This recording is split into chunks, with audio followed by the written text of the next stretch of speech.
में होता है। जी, जी।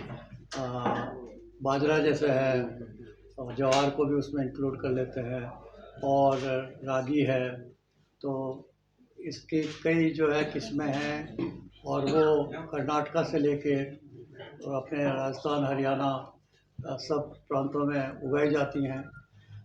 ये पहले जो है हमारे अ, भोजन में यूज़ की जाती थी। धीरे धीरे सब गेहूँ और धान के ऊपर चले गए, मक्के पे चले गए, तो इनका जो है प्रयोग थोड़ा कम हो गया। अब कोरोना के बाद ये बात साफ उभर के आई है कि हमें अगर हमारी हाउस होल्ड फूड और न्यूट्रिशन सिक्योरिटी को देखना है, तो सिर्फ इन 3-4 जो क्रॉप्स हैं उन्हीं पर आधारित ना रह के और वापस जो है लोकल फूड सिस्टम्स पे जाना है। तो लोकल फूड सिस्टम्स में ये आ जाते हैं और इनका प्रचलन पहले से ही रहा है। तो आज की जनरेशन को ज़्यादा इनका यूज़ नहीं हो पा रहा। देखा जाए तो जैसे बाजरा अगर है तो उसमें प्रोटीन की मात्रा भी ज़्यादा है, गेहूँ से भी ज़्यादा है और फैट परसेंटेज भी ज़्यादा है और न्यूट्रिएंट में भी आयरन और जिंक में वो सक्षम है। तो अ, शारीरिक पौष्टिक आहार के लिए इनका एक बड़ा महत्व है और उस महत्व को उभार के लाने के लिए जो भारत का योगदान रहा है, भारत की पहल रही है कि एक मिलेट ईयर मनाया जाए अंतर्राष्ट्रीय लेवल पे।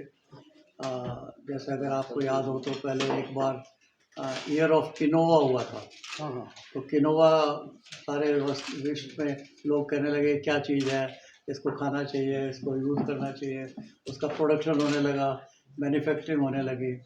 अब इसकी जैसे बाजरा के ऊपर काफ़ी रिसर्च हो रही है, इसके बिस्किट्स बन रहे हैं, इसका यहाँ पे आपने एनडीआरआई में तो लस्सी बना उसकी है। लस्सी भी बन रही है। तो और इनके क्या जो पौष्टिक तत्व हैं उसके बारे में जानकारी लोगों के पास पहुंच रही है। तो ये अगर होगा तो एक तो ये है कि आप डिपेंड नहीं करोगे सिर्फ गेहूँ और धान के ऊपर ही अपनी फूड सिक्योरिटी के लिए, अपनी फूड बास्केट को डाइवर्सिफाई करोगे और यंग जनरेशन को ये बहुत आवश्यक है समझाने के लिए। और बाकी हम तो खाते आए थे बचपन से, तो हाँ, हम बचपन तो से। हमें पता है उसकी इम्पोर्टेंस का, पर यूज़ में कम हो रहा है। तो एक तो यूज़ बढ़ेगा, इसके कितने और डाइवर्सिफिकेशन हो सकती है, इससे दुनिया को पता चलेगा, तो शायद इसके लिए जो है निर्यात का भी जो स्कोप बढ़ेगा। तो इसके लिए ये ईयर मनाया जा रहा है और मैं समझता हूँ कि ये एक अच्छा कदम है और इसका हमें भारत जैसे ने दलहन है, दालें हैं, हम ही सबसे ज़्यादा पैदा करते हैं, हम ही सबसे ज़्यादा खाते हैं। तो इसी तरह से ये भी कोर्स सीरियल्स भी हम ही सबसे ज़्यादा पैदा करते हैं, हम ही खाते हैं। डॉक्टर साहब दलहन की क्या स्थिति है पूरे इंडिया में और हरियाणा में? दलहन की स्थिति तो अब ठीक काफ़ी हो गई है। पहले तो हम थोड़ा सा इंपोर्ट 4-5 मिलियन टन करने लग गए थे पिछले 3-4 साल पहले, पर अब जो नेशनल फूड सिक्योरिटी मिशन है उसके तहत दलहन के ऊपर जोर दिया गया है और नई तकनीकियों को और अ, खेती को और सक्षम करने के लिए जो जोर दिया है उसके तहत 3 से 4 मिलियन टन जो है हम लोकली और एक्स्ट्रा प्रोड्यूस कर पाए। तो तो उसे एक्सपोर्ट कर रहे हैं सर एक्स्ट्रा को, या हम उसका भंडारण कर रहे हैं? अब हम मतलब ऑलमोस्ट ये कहिए कि इंपोर्ट की ज़्यादा ज़रूरत नहीं है, अनलेस प्राइसेस बढ़ती हैं तो गवर्नमेंट थोड़ा इंपोर्ट करती है ताकि फीलिंग ये रहे कि हाँ कमी नहीं है। तो अदरवाइज जो है उत्पादन हो गया उसका दलहन का? अब टोटल कितना उत्पादन हो अभी गया? अभी अब मेरे ख्याल से अराउंड 30 के आसपास पहुंच गया है, जो पहले 26-27 था। और आ, हमारा रिक्वायरमेंट जो कमी जिसको हम मानते हैं उसको देखा जाए तो करीब 5 मिलियन टन हमारी ज़रूरत थी, जो पहले हम बाहर से मंगाने लगे थे। अब हम जो है उसको रिड्यूस करके 1-8 मिलियन टन मैक्सिमम शायद आता है। गुणवत्ता की ओर कितना ध्यान दिया जाए? गुणवत्ता की तरफ तो काफ़ी, आप चाहे यहाँ पे भी जो देखेंगे कार्य को, तो गेहूं में भी अब गुणवत्ता की तरफ ज़्यादा जोर है। हमारी क्वालिटी, प्रोडक्शन नहीं, अब क्वालिटी को भी इम्प्रूव हमें करना सर ये होगा। जानकारी मिली थी कि जो दालें थी पुरानी उनमें इतनी पोषक तत्व नहीं होते थे, अब उनमें कुछ डाला जा रहा है वैज्ञानिक। नहीं, दालों में पौष्टिक तो कोई तत्वों की तो कोई कमी नहीं है, और प्रोटीन की मात्रा जो है, और सोयाबीन को भी अगर मान लें हम एज ए फूड क्रॉप, तो सोयाबीन में प्रोटीन की मात्रा हर दाल से दुगनी है। दालों में 20% है, सोयाबीन की 40% है। तो और सोयाबीन भी अब इंडिया में काफ़ी नंबर 1 ऑयल सीड क्रॉप हो गई, जो कभी पहले सोयाबीन उगाते ही नहीं थे 50-60 साल पहले, और अब हम नंबर 1 प्रोड्यूसर जो ऑयल सीड में है, सोयाबीन का नंबर 1 हो गया, ग्राउंडनट को पीछे छोड़ के। तो पर उसको हम यूज़ कर रहे हैं जो ऑयल, और मैक्सिमम उसका जो ऑयल मील है वो एक्सपोर्ट हो रहा है एज ए फीड है।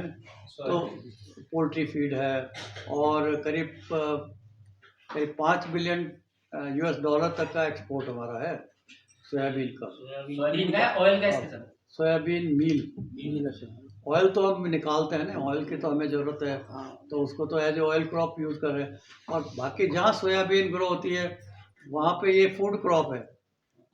आप यहाँ से देख लें, चाहे आपको सोयाबीन का नए व्यंजन बनने लगे, सोयाबीन चाप वगैरह, ये नए नए व्यंजन मिठाई वगैरह। सोया स्टिक खाते होंगे। सोया स्टिक खाते हैं, सोया जी, स्टिक जी, इज़ हाँ, वेरी गुड, पॉपुलर। जी, हाँ। इसके डिफरेंट यूजेस शुरू हो रहे हैं। पहले सोया नगेट्स शुरू हुए थे, अगर ध्यान हो तो। जी जी। और इसकी पॉपिंग कर सकते हैं, जैसे दाल मूंग की हाँ, बनती मूंग है, की पॉपिंग। उसी तरह से सोयाबीन की पॉपिंग इज़ वेरी टेस्टी, और 40% प्रोटीन है। और हमारे आज ज़रूरत हमें जो है वो हरित क्रांति की जो फूड सिक्योरिटी के लिए थी, वो ना हो करके अब हमारी ज़रूरत है हरित क्रांति न्यूट्रिशन सिक्योरिटी की। हमारे सबसे ज़्यादा मात्रा नंबर में जो बच्चे हैं 5 साल से नीचे के, वो पौष्टिक आहार से जो है वंचित हैं, और प्रोटीन माल न्यूट्रिशन और जिंक, आयरन की कमियां, विटामिन ए की कमी, इन कमियों को अगर देखें तो आपका नंबर बच्चों का सारी दुनिया में, हिंदुस्तान में सबसे ज़्यादा है। करीब जो है, मैं समझता हूँ कि 40% of children below 5 years of age are malnourished today in our country, और इसलिए उनकी स्टंटेड ग्रोथ रह जाती है, या उनका ब्रेन अच्छी तरह डेवलप नहीं होता, पूरा वेट प्रॉपरली नहीं होता, हाइट पूरी नहीं आती, तो बचपन में क्योंकि पौष्टिक आहार नहीं मिलता।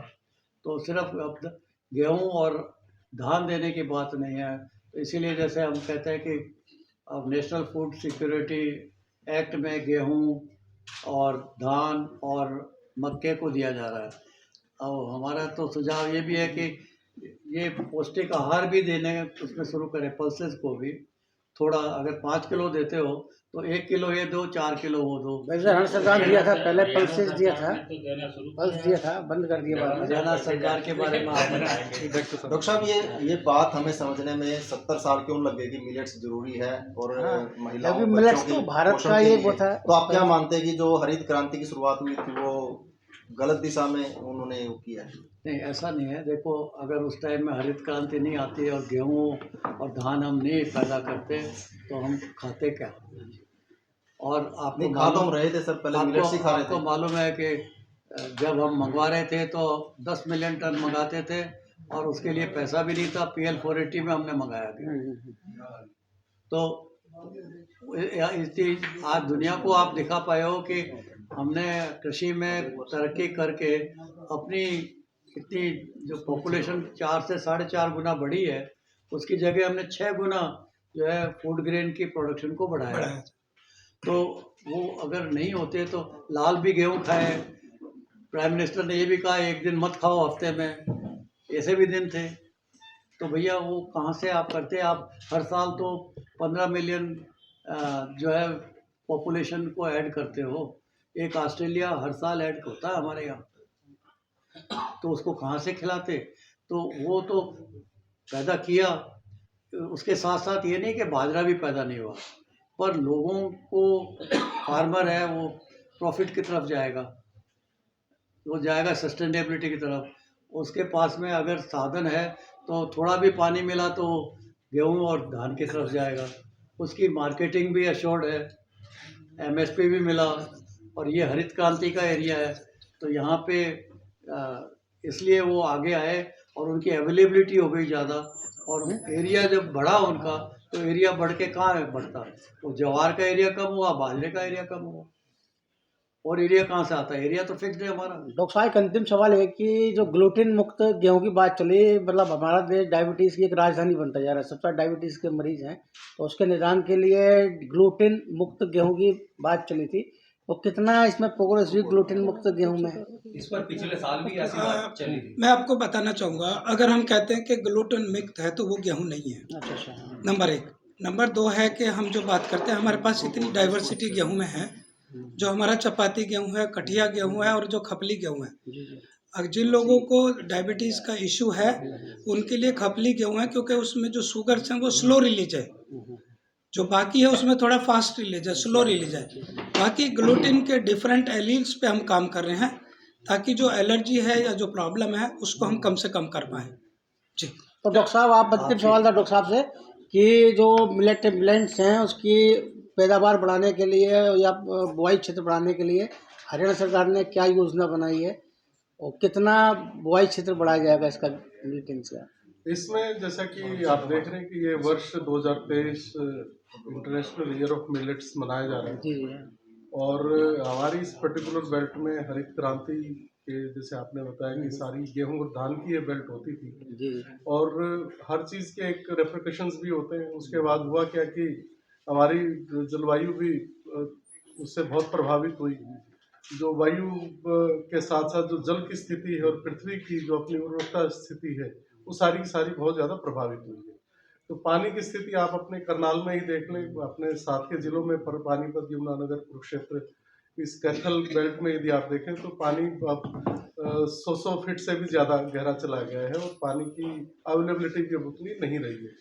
तो इन सारी चीज़ों के मद्देनज़र ये मिलेट्स का उत्पादन और जो हमारी फसलें जो ज़्यादा पानी लेते हैं, जिसमें धान पर्टिकुलरली है, तो इनको हमें डाइवर्सिफाई तो करना ही पड़ेगा।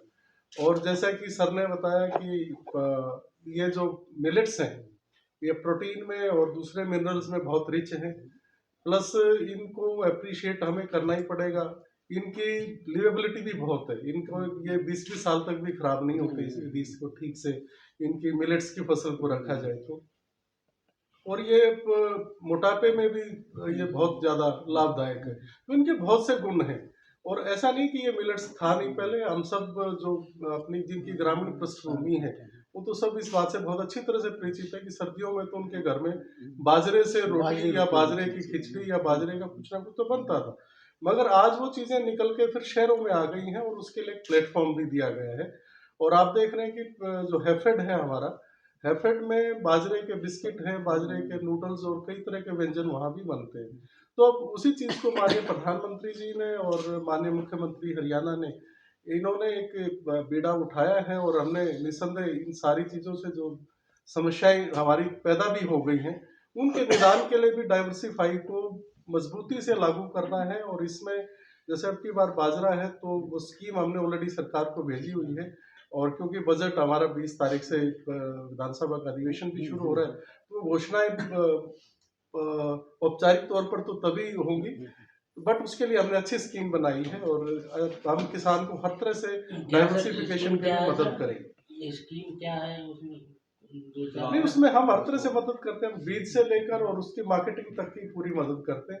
और बाजरा भावांतर स्कीम के तहत पिछले साल हमने 450 रुपये प्रति क्विंटल के हिसाब से जो मार्केट रेट है और जो एमएसपी है उसके डिफरेंस को हमने दिया है, और उससे पिछले साल 600 रुपये क्विंटल के हिसाब से हमने बाजरा भावांतर स्कीम के दिया है।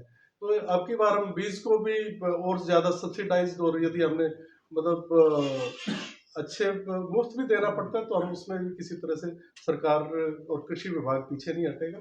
बट मिलेट्स को प्रोत्साहित करने में और किसानों को समझाने में इसको हम आगे से आगे लेकर आएंगे। और आज आप देख रहे हैं कि न केवल भारतीय बल्कि विश्व की जो कृषि विभाग में बहुत बड़े योगदान की हस्ती हैं, आदरणीय प्रोदा साहब हमारे बीच में हैं ही, तो ये हमें गाइड भी करेंगे समय समय पर। इनके मार्गदर्शन में हम अपने किसानों को भी समझाएंगे और आप लोग भी आज शामिल होना उसमें। सब ये डॉक्टर साहब, जो अच्छी बातें हैफेड का आपको आपने बताएंगे। मॉल खुला है, इस तरह का अपना नया करनाल में मॉल खुलने जा रहा है हैफेड का, जो एग्रो मॉल है उस टाइप का, तो प्रदेश में और भी जगह मॉल्स खुलेंगे इस तरह का, जो एक डिस्प्ले होंगे सारे प्रोडक्ट्स। तो हरियाणा उस मामले में आगे रहा आगे रहा मॉल भी अमित शाह जी उद्घाटन कर रहे हैं उसका।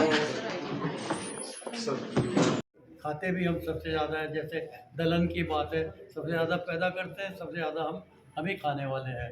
तो मिलेट्स की पॉपुलैरिटी को बढ़ा करके किस तरह से हम विश्व के जो ग्लोबल लाइजेशन हो रहा है उसमें कैसे हम फ़ायदा लें, क्योंकि जागरूकता सारे विश्व में कोविड के बाद आ गई है कि खाने में आप जो है पौष्टिक आहार को लाएं। और ये पौष्टिक आहार है, ये मोटा अनाज ज़रूर कहते हैं, पर इनके अंदर जो है पौष्टिक आहार प्रोटीन ज़्यादा है, इनके अंदर जो है फाइबर कंटेंट ज़्यादा है, इनमें फैट कंटेंट ज़्यादा है, जिंक कंटेंट ज़्यादा है, आयरन कंटेंट ज़्यादा है, तो इन सब का फ़ायदा हम ले सकते हैं। सर टारगेट क्या है इसका, मिलेट्स को कितनी एरिया में इसको? इतना फिक्स नहीं है, मिलेट तो अकॉर्डिंग टू रिक्वायरमेंट हमारी मेन क्रॉप रही है। और अब जैसे राजस्थान और पहले हरियाणा के लिए तो, और उधर गुजरात के तो millet major crop dryland area की रही है और अभी भी है, तो मेजर एरिया इन्हीं में भी अभी है। रफली अभी जो मिलेट का बाजरे का एरिया है वो करीब जो है 8 मिलियन हेक्टेयर एरिया है। तो मैं समझता हूँ कि इस जागरूकता के बाद किसानों की रुचि बढ़ेगी, तो वो उसको वापस और लगाने लगेंगे। पानी की कमी है और पानी की स्तर नीचे जा रही है, तो हरियाणा में भी इसका बड़ा स्कोप है और उसकी संकर जातियों का और आगे जो प्रचार किया जाएगा। इसी तरह से साउथ के अंदर जो है रागी और कई तरह की और मिलेट्स हैं, उनका भी प्रमोशन किया जाएगा। प्रदेश सरकार जो है भी करवाया जा रहा है, लगातार हमारे साथ बने वीडियो को ज़्यादा से ज़्यादा शेयर भी दीप को जो है प्रज्वलित कर दिया गया और सभी जो है एक एक करके जो है दीप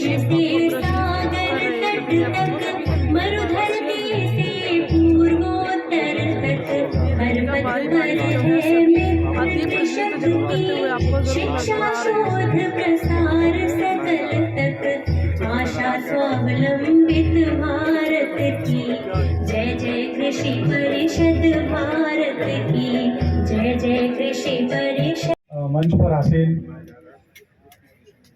भारतीय कृषि व्यवस्था के सभी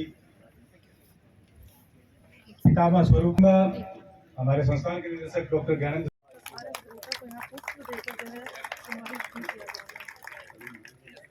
पुनः सर आपसे निवेदन है कि आप देश की बात कर रहे हैं कृषि व्यवस्था की, मैं निवेदन करूंगा डॉक्टर मदान साहब का स्वागत करें कुछ देकर के। जरा ताली बजा लें बहुत देर से सभी हमारे किसान भाई बहनें माताएं सभी शांति से बैठी हैं। डॉक्टर गुरबचन सिंह का स्वागत करें।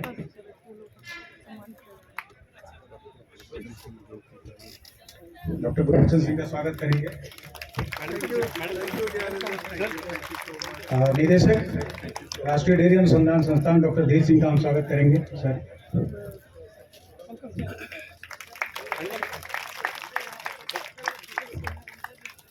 डीजी अमेठी हरदीप सिंह कादियान जी का हम स्वागत करेंगे।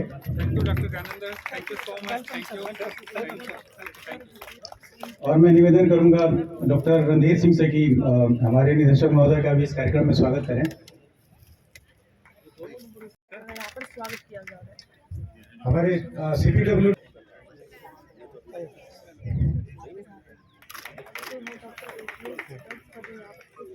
डॉक्टर रणधीर सिंह से कि इस कार्यक्रम के सूत्रधार डॉक्टर नवाज साहब का स्वागत करें। डॉक्टर रणधीर सिंह। परम आदरणीय डॉक्टर RS परोदा साहब, अध्यक्ष ट्रस्ट एवं पूर्व सचिव डेयर एवं महानिदेशक ICR और कृषि जगत के जाने माने महामहिम और इस संस्थान के जनक श्रीमान राम कुमार कश्यप साहब, मेंबर ऑफ लेजिस्लेटिव असेंबली इंद्री, माननीय डॉक्टर गुरबचन सिंह, पूर्व अध्यक्ष कृषि वैज्ञानिक नियुक्ति मंडल, माननीय doctor ML Madan sahab, former vice chancellor PDKV Akola and PDD university Mathura, doctor Narhari Bangal sahab, DG Haryana agriculture department, और इस आज के स्थापना समारोह के साथ साथ आयोजित पौष्टिक अनाज वर्ष जागरूकता समारोह के अध्यक्ष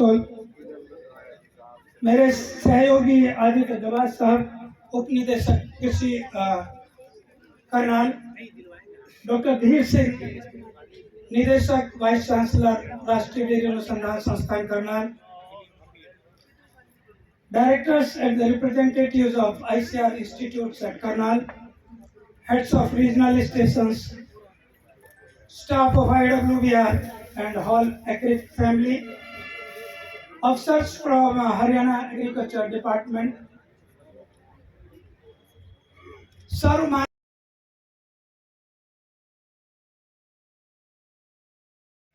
जैसा कि आप सभी को विदित है कि आज संस्था, और मुझे खुशी है कि जो हरियाणा एग्रीकल्चर डिपार्टमेंट पंचकुला जिसके निदेशक डॉक्टर बांगर साहब हमारे बीच उपस्थित हैं, दवाजी हैं, जिन्होंने हमें ये ऑफर दिया था कि हम पौष्टिक अनाज वर्ष जागरूकता दिवस भी आज आपके साथ मिलकर मनाएं।